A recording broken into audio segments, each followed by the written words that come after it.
দেখো বন্ধুরা, আজকের এই সবজিটা খুব সুন্দর লাগছে না দেখে? দেখতে থাকো কি দিয়ে আমি রান্না করলাম। এই দেখো, আমি বাজারে গিয়েছি, এই যে আটা, তারপরে দুধ, সবজি, চিনি, চা পাতা, সব কিছু এরকম একটু একটু করে আনলাম। আর এই যে ধনে পাতা, এই দেখো আমি কি ভুলো মন, আমার চাবি কোথায় রেখে দিয়েছি জানো? আর চাবি খুঁজতে খুঁজতে আমি পাগল হয়ে গিয়েছিলাম। এই দেখো, আমার ভাত উতরিয়ে পড়ছে, ভাতের মার। এই যে এদিকে তোমাদের সঙ্গে কথা বলছি না, এইদিকে আমার ভাত উতরিয়ে পড়ে যাচ্ছিস। আমি কি করব? এক মাথাতে আমার আর কত মনে থাকে বলো তো বন্ধুরা?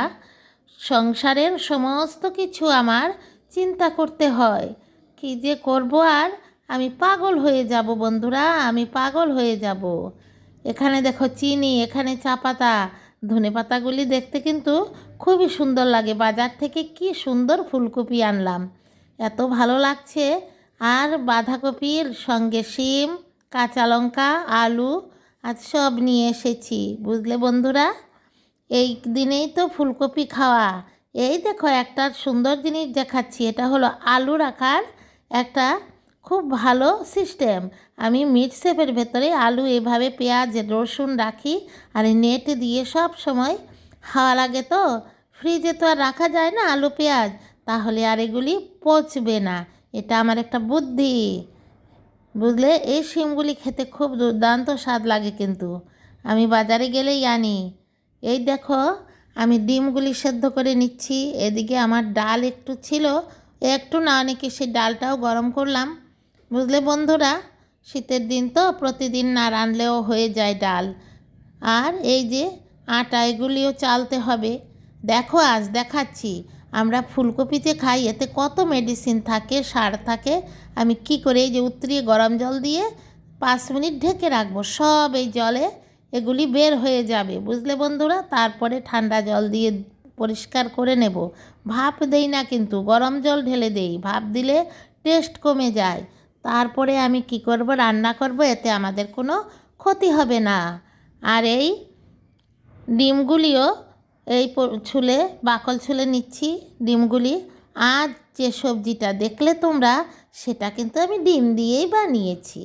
সেটা তোমরা তো দেখলে, হঠাৎ করে বুঝতে পারোনি মনে হয়। এটা কিন্তু ডিমেরই, কিন্তু এত যে সুস্বাদু হয়েছে বন্ধুরা, তাই তো তোমাদের সঙ্গে শেয়ার না করে পারলাম না। আমি তো আমার যেই জিনিসটাই ভালো লাগে, সেই ভালোটা কিন্তু সব সময় তোমাদের আমি শেয়ার করতে চাই, খারাপটা আমি বেশি শেয়ার করতে চাই না বন্ধুরা। প্রতিটা মানুষের জীবনেই ভালো খারাপ থাকে, কিন্তু খারাপগুলি আমার বন্ধুদের দেখিয়ে মনে দুঃখ দেওয়ার আমার বেশি ইচ্ছা করে না। যখন আমি আর ধৈর্যহারা হয়ে যাই, তখনই তোমাদের সঙ্গে কিচ্ছু আমার খারাপ দিকটা আমার তোমাদের সঙ্গে শেয়ার করি। দেখো, ডিমগুলি আমি একটু খুন্তি দিয়ে ছিদ্র করে দিচ্ছি, কারণ না হলে কড়াইয়ের মধ্যে যে মাত্র আমি ডিমগুলি ফ্রাই করব, এই ডিমগুলি সব আমার মুখে এসে চলে যাবে। আমার মুখে ওরা আসতে ফুটে ফুটে ওদের খুব ইচ্ছা করবে। তাই তোমরাও এরকম ডিমকে একটু খুন্তি দিয়ে ছিদ্র করে দিও। এটা একটা টিপস দিলাম, এটা আমি আগে জানতাম না, এটা আমাকে আমার হাজবেন্ড শিখিয়েছে, বুঝতে পারলে? আমি আগে রান্নাবান্না কিছুই বেশি জানতাম না, কিন্তু বন্ধুরা, আমার যে স্বামী দেবতা ছিলেন, উনি আমাকে কিন্তু সব কিছু রান্না হাতে ধরিয়ে শিখিয়েছেন।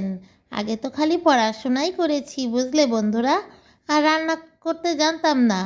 ও আমাকে এক পদ এক পদ করে সব রান্না আমাকে শিখিয়েছেন। আর একজন আমাদের ঘরে রান্নার একজন আন্টি ছিলেন আমার বিয়ের পরে, ওই আন্টিও আমাকে অনেক রান্না শিখিয়েছেন, বুঝলেন বন্ধুরা? আর এভাবেই আমি সব কিছু এক পদ করে শিখে শিখে এখন আমি পাকা রাঁধুনি হয়ে গিয়েছি। এখন আমার রান্না করতে আর কোনো অসুবিধা হয় না। এই দেখো, ফুলকপিগুলি যে আমি গরম জল দিয়ে আমি ভিজিয়ে রেখেছিলাম, ওইগুলি তোমাদের দেখালাম কি করে এগুলির ভেতরে এখন সমস্ত মেডিসিনগুলি এসে গেছে, এত খারাপ গন্ধ করে এই জলটার মধ্যে, আমি দেখেছি। কিন্তু ডিমগুলি ভাজি হয়ে গেছে, দেখো আমি হালকা বাদামি করে ভেজে নিলাম, না হলে কিন্তু ডিমের স্বাদটা বেশ লাগে না। আর সেই ডিম দিয়েই ফুলকপি রান্না করব। বুঝলে বন্ধুরা, আগে আমি জানতাম না যে ফুলকপি দিয়ে ডিম দিয়ে এত সুস্বাদু হয়। এখন আমার এত স্বাদ লাগে কি বলবো। আমি আগে কিন্তু এটা খাইনি। এখন আমি প্রায় এই শীতের দিন এলে ফুলকপি দিয়ে আর ডিম দিয়ে রান্না করি। এই দেখো ফুলকপিগুলি সমস্ত ধুয়ে পরিষ্কার করে নিলাম। তোমাদের একটা কিন্তু জিনিস আমি শিখিয়ে দিয়েছি, দেখলে? এভাবে খাবে তাহলে অসুখ বিসুখ কম হবে। খেতে তো হবে, সার ছাড়া তো কিছুই নাই। তাদের একটু প্রসেসিং করে নিতে হবে আমাদের। এই দেখো ডিমগুলি সব তুলে নিলাম। এখন এই সবজিতে কিন্তু আমি পেঁয়াজ রসুন দেব না। এতে কে দেব? এই দিলাম পাঁচফোড়ন। আর কি দেব? একটু দেব সাদা জিরে। বুঝলে বন্ধুরা? দিয়ে ভালো করে ভেজে তারপরে ফুলকপিগুলি দেব। দিয়ে ফুলকপি আর আলু লাল লাল করে কষিয়ে মশলা টশলা দিয়ে তারপরে আমি এই সবজিটা রান্না করব। আর এর মধ্যে পরে আমি সেদ্ধ হয়ে গেলে ডিমটা দেব। এই দেখো ফুলকপিগুলি এখন আমি কষাচ্ছি। বুঝলে বন্ধুরা, একটা আমি চিন্তা করলাম কথা যে একটা নারী কিন্তু অনেক শক্তিশালী। মানে পুরুষরা, ছেলে মানুষরা কিছুতেই আমাদের সঙ্গে পারবে না। আমরা যদি একটু বুদ্ধি করে চলি তাহলে দেখবে ওরা তো বলতে গেলে আমাদের কাছে একটা শিশু। আমরা যা কিছু করতে পারি ওরা এত কিছু করতে পারে না। আমাদের এত ধৈর্য ঈশ্বর বলো আর আল্লাহ বলো আমাদের দিয়ে দিয়েছেন, কিন্তু এটা আমাদের ভালো কাজে লাগাতে হবে। আমরা বুদ্ধি করে চলতে হবে। একটা নারী পারে একটা সংসারের উন্নতি করতে। তাই আজ আমি অনেকক্ষণ বসে বসে চিন্তা করলাম, দেখো আমি নিজে রোজগার করি, নিজে ঘর সাজাই, নিজে ঘরের কাজ করি, নিজে বাজার করি, নিজে বাচ্চা দেখি, এত কিছু আমি আমাকে দেখি, এত কিছু আমি কি করে করি, আবার তোমাদের সঙ্গে ভিডিও করি। এতেও কিন্তু আমাদের কম সময় যায় না। বুঝলে বন্ধুরা, এতেও আমার প্রচুর সময় যায়। তা তোমরা চিন্তা করতে পারবে না আমার কত সময় প্রতিদিন আমার যাচ্ছে।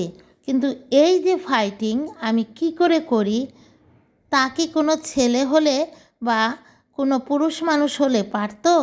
একটুকু না। ওরা কিন্তু একদম আমাদের সঙ্গে পারবে না।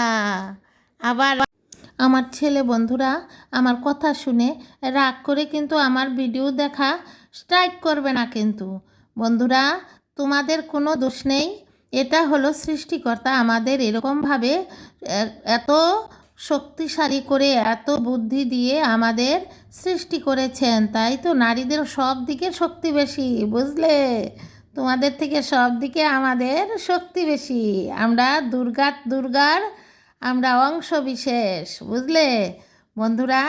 আজ আমার ভিডিওটি যে যেখান থেকে দেখছো প্রত্যেককেই আমার দৈনন্দিন জীবন চ্যানেল 2 এর পক্ষ থেকে অনেক অনেক ভালোবাসা, শুভেচ্ছা। দেখো আমি ধনেপাতা দিয়ে গার্নিশ করে দিলাম। ধনেপাতা না দিলে কিন্তু একটু স্বাদটা কম লাগে, বুঝলে বন্ধুরা? তাহলে সবাই সুস্থ থাকো, ভালো থাকো। দেশ বিদেশ যেখান থেকে আমার আজকের ভিডিওটি দেখছো প্রত্যেককে রইল আমার অফুরন্ত ভালোবাসা। সবাই একটা লাইক দেবে। নতুন বন্ধু কেউ দেখলে আমার চ্যানেলটিকে সাবস্ক্রাইব করে আমার পাশে থাকবে এবং প্রত্যেকে একটা করে লাইক দেবে। আর সবসময় আমার ভিডিও দেখবে, বন্ধুবান্ধবের সঙ্গে শেয়ার করবে।